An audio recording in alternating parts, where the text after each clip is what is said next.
Everyone called me the nut at my old school. Not because I was crazy, because I was silent. Every question asked in class, every eye turned to me, felt like a physical weight crushing my throat. My parents, they tried everything. They knew I was smart, but they couldn't understand that the smarter I felt, the harder it was to speak. I believed in myself. I knew the answers. But every time I tried to say them, silence won. Then came the transfer. A chance for a new start. A new life. I told myself, this time will be different. No one knows the nut here. I can be anyone I want. Upper High was a different level entirely.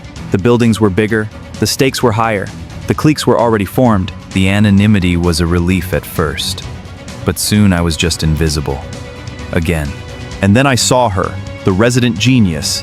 She had the voice I desperately wanted. The cycle started over. The teacher asked. I froze. I was the silent nerd all over again. But this time, something felt different. The silence wasn't comfortable. It was suffocating. I couldn't accept that this was my only narrative, that my silence defines me. I had information, I had power.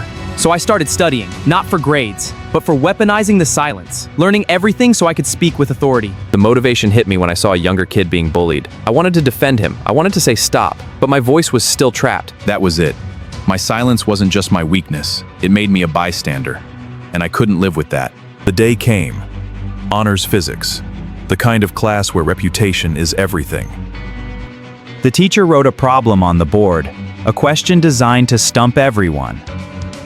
The know-it-all tried. She failed. The teacher looked around and I saw the disappointment in his eyes. Then he looked at me. The same look I got at my old school.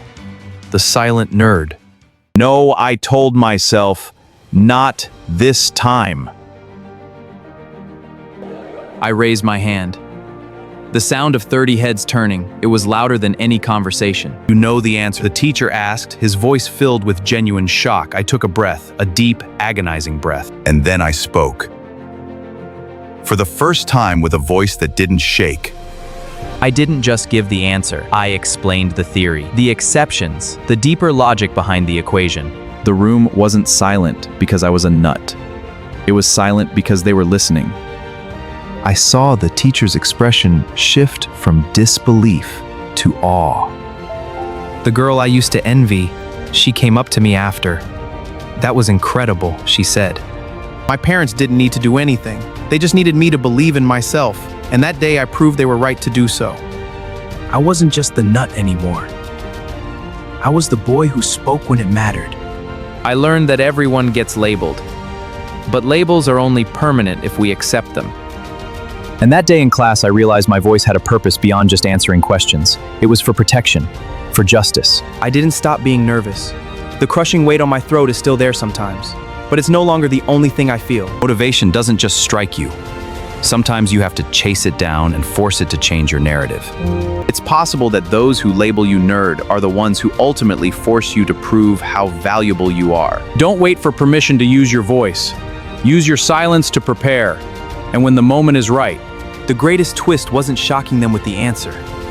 It was shocking myself with the sound of my own voice. The transfer was a new level of high school, and I finally understood what the Upper High was all about. It was where you become the person you always were meant to be. Unlock your potential and change the narrative they wrote for you. your voice isn't a weakness. It's just a weapon waiting to be sharpened. Don't be afraid to sharpen it. Subscribe for deep stories to learn from.